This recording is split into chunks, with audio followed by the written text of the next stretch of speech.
Olá, eu sou Manuela Castro, da comunicação da CNBB, e ao meu lado, Silvonei José, diretor da Rádio Vaticano. E hoje nós vamos fazer um resumo dos relatórios que foram entregues pelos padres sinodais, relatórios estes que vão ser discutidos na próxima semana para o documento final do sínodo. E a primeira pergunta para o Silvonei é: como que esses relatórios são feitos, Silvonei? Alegria estar com vocês, Manuela.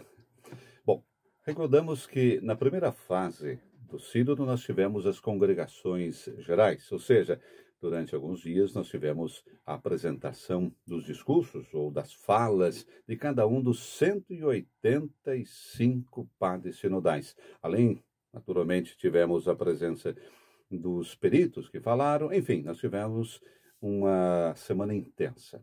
Nessa semana, 2 dias foram dedicados aos trabalhos centralizados nos círculos menores, com todas as propostas, com tudo aquilo que se ouviu durante a semana na sala sinodal, para organizar, para funilar, assim a gente pode colocar, quais seriam as propostas que seriam apresentadas novamente em plenário. Agora estamos falando já de propostas. Esses círculos menores foram 12 círculos menores, 4 brasileiros em português, mais 4 em espanhol, depois tivemos inglês, francês e italiano. E nessas respectivas línguas nós tivemos, então, o confronto face a face sobre determinados pontos que os padres sinodais, de modo livre, colocaram para ser incluídos nessas propostas, nesse relatório de proposta dos temas que agora, na segunda-feira, serão apresentados de uma maneira diferente. Nós tivemos na quinta-feira à tarde a congregação geral, que foi a 13ª, em que nós tivemos a apresentação desses relatórios por parte de cada um dos relatores dos círculos menores. Cada círculo menor tinha o coordenador e o relator, o secretário, que apresentou, então, a síntese do pensamento de cada um deles. Então, agora é o momento do discernimento. Bom, vamos aos temas, então, desse relatório. Vamos começar pela ideia de que a igreja, ela tem que ter um rosto amazônico e que a igreja não pode se parecer com uma ONG. O que foi isso, Silvonei? Bom, a questão é da enculturação do evangelho, né? Como enculturar o evangelho. Que rosto amazônico nós queremos também para a Amazônia? Se a gente pensar que 80% dos habitantes da Amazônia, 80%, vivem em cidades. Não estão no meio da floresta, não estão ao longo dos rios, mas estão em cidades. Então, que rosto nós queremos dar também para essas pessoas? Já tem um rosto, mas a igreja quer dar também um rosto amazônico, olhando para a identidade do povo da Amazônia. E essa identidade não é que tenha que ser construída, já existe, né? Somos nós que temos que reconhecer e valorizar a identidade desse povo. Eles estão esperando serem ouvidos, e é isso que os nossos padres sinodais estão fazendo nesses dias. Estão ouvindo as propostas que esses nossos irmãos fizeram ao longo dos questionários, dos encontros, no momento de preparação para o sínodo. Bom, vamos a um dos temas mais, assim, não há unanimidade ainda, né? Existem diferentes propostas nos relatórios, que é a da dificuldade de sacerdotes lá na Amazônia. Como é que foram esses pontos de vistas diferentes nesses relatórios? A questão é que todos os padres sinodais, são 185 nesse momento, como eu falei, então vocês imaginam, são 185 cabeças pensando em determinados pontos de vários temas. Bom, a grande preocupação que nós temos aqui, recordamos, é com o número de sacerdotes na Amazônia. Para que a igreja seja edificada, presente dentro de uma comunidade, nós necessitamos da Eucaristia. A Eucaristia é o elemento central, é o oxigênio da vida da igreja. Então, o que é que precisa? Precisamos de sacerdotes. Para termos sacerdotes, precisamos de vocações. Então, precisamos trabalhar para uma pastoral vocacional mais pertinente, se eu posso assim dizer. Mas, junto com isso, e muitos dos nossos padres sinodais falavam, mas para que tenhamos boas vocações, nós temos que ter boas famílias. Onde nasce a vocação é na família. Temos que ter boas comunidades que incentivem, né? Que possam apoiar as vocações. Isso é importante. Então, o tema da vocação é muito mais amplo daquilo que a gente fala. Está faltando sacerdotes, temos que rezar para as vocações. Temos que pedir ao Senhor da Messe, porque a Messe é grande, que envie, né, operários. Mas nós temos que também, dentro da nossa realidade, e essa é uma constatação dos nossos padres sinodais, temos que promover a família onde nasce a vocação. Temos que promover a comunidade onde essa família vive e fazer com que as vocações que surgem, né, tenham realmente um prosseguimento e sejam apoiadas pela família, pela comunidade, pela igreja. Aquela proposta de aceitar padres casados na Amazônia não é uma unanimidade.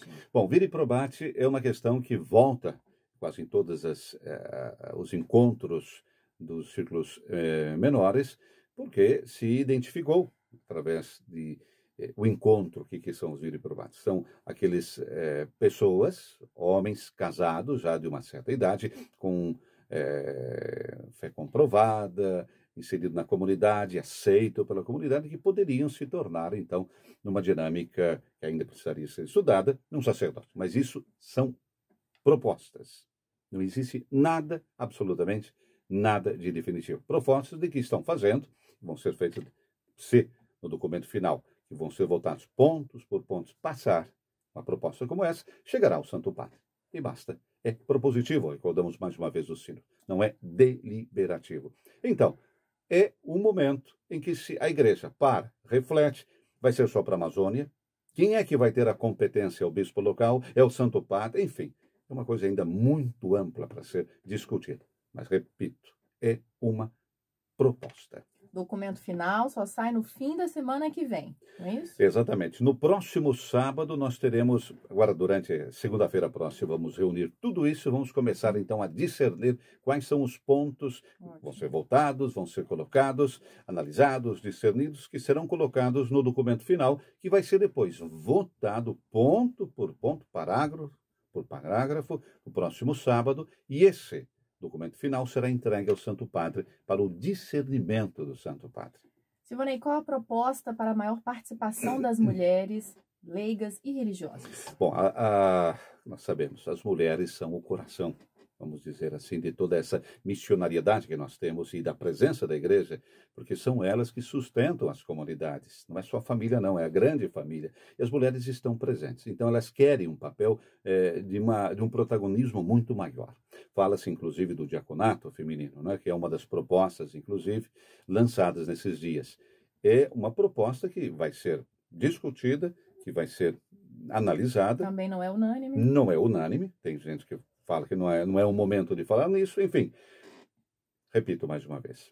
Todos têm direito de falar e propor. E depois se discute e vai ver. Vamos ver como é que se coloca um possível documento final.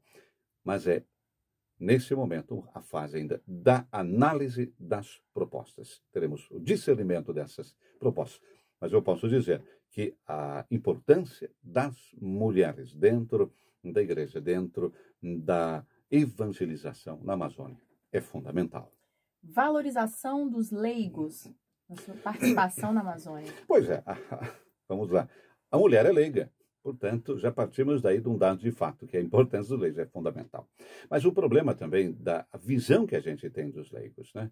Até o Vaticano II, o leigo era um pouco sinônimo de burro, não sabe o que fazer. Leigo, eu sou leigo nessa matéria, quer dizer, sou ignorante. Não é bem assim. O leigo é reconhecido alguém que está dentro da igreja e quer ser protagonista. E aqui nós colocamos uma análise muito mais ampla, porque o protagonismo do leigo não tem que ser só na Amazônia, tem que ser em todas as igrejas no mundo inteiro.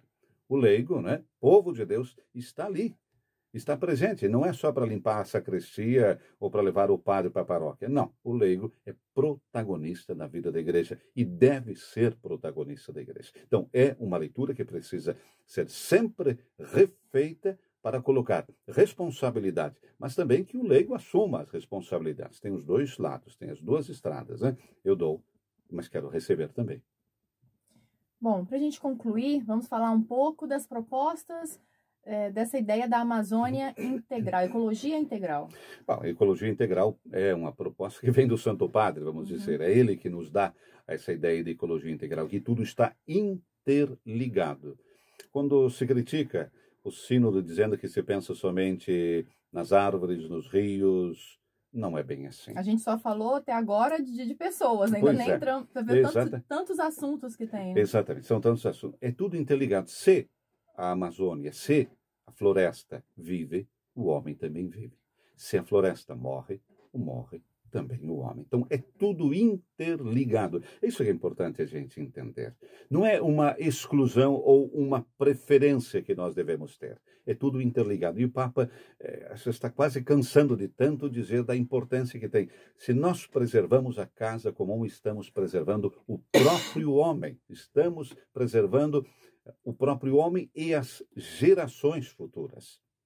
Isso é importante. E, inclusive, falando ainda dessa temática, tem até uma proposta de criação de um observatório. Essa proposta já foi conversada desde a semana passada e agora sai no relatório. Exatamente. Vários círculos menores falaram sobre isso, a proposta de um observatório, dessa vez, eclesial internacional. Né? Para quê? Para os direitos humanos, para a realidade amazônica. A Amazônia nunca foi tão falada como nesses dias. Né? É bom a gente... que venham as polêmicas também. Eu não tenho medo das polêmicas, não. Eu tenho medo das inverdades. Mas da polêmica, não. É importante falar da Amazônia. A Amazônia é nossa, como território do Brasil, claro, mas é também da Venezuela, é da Colômbia, é do Peru. Então, a Amazônia brasileira, quase 50%, 60% de toda a Amazônia está em território brasileiro. E isso não se discute. A soberania absolutamente não está em jogo. O que está em jogo é o futuro da Amazônia. A preservação da Amazônia, não é só da floresta, mas do homem que vive lá. Primeiro elemento que nós temos que cuidar e proteger é o homem que vive dentro da Amazônia. Porque é ele que depois vai proteger a Amazônia. E depois falamos também de um rito amazônico. Falamos na coletiva desta sexta-feira, foi colocada essa questão da proposta de um rito especial para a Amazônia. Muita gente vai dizer, mas rito, vou inventar rito. Dentro da história da igreja, da tradição da igreja, nós temos vários ritos. Né? Nós temos, inclusive, um rito especial que foi recentemente criado, no tempo de João Paulo II ainda, que era dentro da Eucaristia, por exemplo, para o caminho neocatecumenal. Nós temos o rito ambrosiano, que até hoje, em Milão, nós celebramos. Enfim, não é uma grande reviravolta, mas é adaptar e, quem sabe, traduzir com os elementos da terra, com a enculturação que pode ter dentro de uma celebração litúrgica, os elementos que fazem parte da Amazônia. Bom, na prática é usar a língua local, nós já usamos. Respeitar o português é língua local para nós, ok? Respeitar o que eles, da cultura deles, por exemplo, a gente viu um exemplo essa semana de que o incenso, ele tem um outro sentido, né, para os índios. Para nós é sacralidade, algo... para eles é a oração que vai até o Pai. Então, por que não usar esses elementos que dizem respeito e que se unem? É bonito, né? A oração, o incenso é aquela fumacinha que pega todas as nossas orações e leva para o Pai que está no céu. Olha que coisa bonita. Não é nada incompatível com a absolutamente, nossa é claro. rito. Tudo tem que ser compatível com o rito. Né? O nosso rito, a Eucaristia, como eu estava dizendo antes, é o nosso oxigênio. E nós não podemos poluir o nosso oxigênio, absolutamente. Né? É aquilo que nos dá vida. E manter o rito como é, absolutamente. Mas com elementos que possam traduzir também a realidade e enculturação do Evangelho. Silvanei, tem tantos assuntos, mas a gente já fez um bom resumo do que está aí nesses relatórios que foram apresentados agora do Sínodo para a Amazônia. Semana que vem a gente volta, então, com a conclusão dos trabalhos. Muito obrigada por todos os esclarecimentos e continue acompanhando todas as notícias do Sínodo para a Amazônia nos canais da CNBB. Um abraço a todos vocês.